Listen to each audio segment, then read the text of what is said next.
नमस्कार. मी पंडित कैलास तुळशीदास महाराज रामदासी मंगरुळकर, शिव समर्थ ज्योतिष समर्थ सदन, शनी मंदिर गल्ली बीड. आज होत असलेल्या मकर संक्रांती या पुण्य पर्व काळाच्या सर्वांना हार्दिक हार्दिक शुभेच्छा. आज होत असलेल्या संक्रांतीबद्दल मी एकादशी आणि शास्त्रोक्त विधान, शंका समाधान याबद्दल खुलासा केलेलाच आहे. आज फक्त आजच्या होत असलेल्या मकर संक्रांतीचे प्रत्येकी शुभाशुभ फलादेश काय मिळतात याबद्दल फक्त 2 शब्द मी बोलणार आहे. बऱ्याच वेळेला काही माता भगिनींच्या विचारण्यातून लक्षात आलेला विषय हा की ही संक्रांत मुलांसाठी असेल, परिवारासाठी असेल, मित्रासाठी असेल, स्वतःसाठी असेल, पतीसाठी असेल, अशुभ इत्यादी आहे. असा कुठलाही विषय नसतो की जो देवतेशी, परंपरेशी जोडलेला असेल तो अशुभ होऊ शकत नाही. मत प्रवाह वेगवेगळे असू शकतात, परंतु बुद्धिभेद होतोय हे प्रत्येकाने लक्षात घेतला पाहिजे. कोणाचाही बुद्धिभेद होता कामा नये. का तर बुद्धिभेद झाला तर भ्रम निर्माण होईल आणि त्यामध्ये सणाचा आनंद घेण्याऐवजी कुठेतरी काही नकारात्मक गोष्टीशी जोडून आपण आपला आनंद कारण नसताना कमी करतो. असू द्या.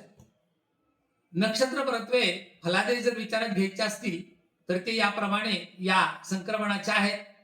विशाखा, अनुराधा, ज्येष्ठा या नक्षत्रात जन्मलेल्या सर्व जातकांना पंथा अर्थात यात्रा, अपेक्षित असलेली प्रेक्षणीय स्थळ,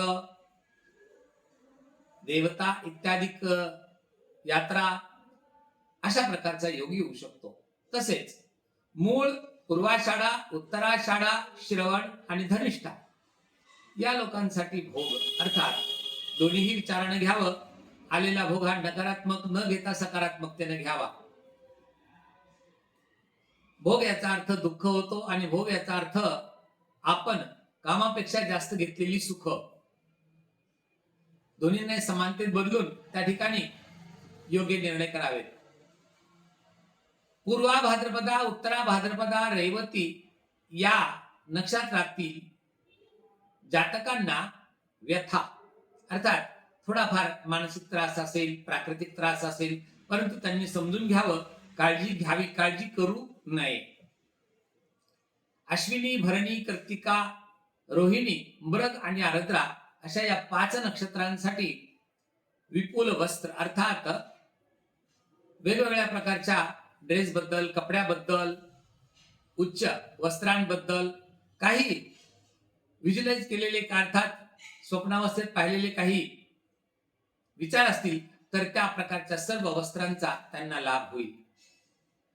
पुनरसू, पुष्य आणि अश्लेषा या नक्षत्राच्या लोकांनी मात्र थोडीशी काळजी घेणं गरजेचे आहे. काळजी करू नये, परंतु काळजी घ्यावी, कारण त्यांच्यासाठी ही संक्रांत हानी रूपानं फलादेश देत आहे. कोणत्याही निर्णयामध्ये चूक झाली नाही तर त्या ठिकाणी कोणती हानी होणार नाही, परंतु अलर्ट राहणं नितांत गरजेचं आहे.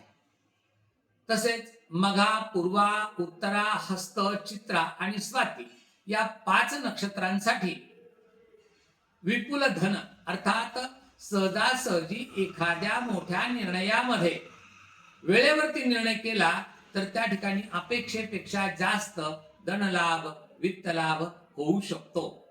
अशा प्रकारचे हे संक्रांतीचे फलादेश लक्षात घ्यावे. संक्रांत ही परंपरेनं सूर्य तेज देणारी आहे. सर्वांना सुख, शांती, समाधान, शौर्य आणि धैर्य प्राप्त हो.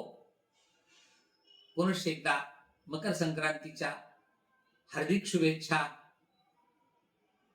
तिळगुळ घ्या, गोड गोड बोला. धन्यवाद.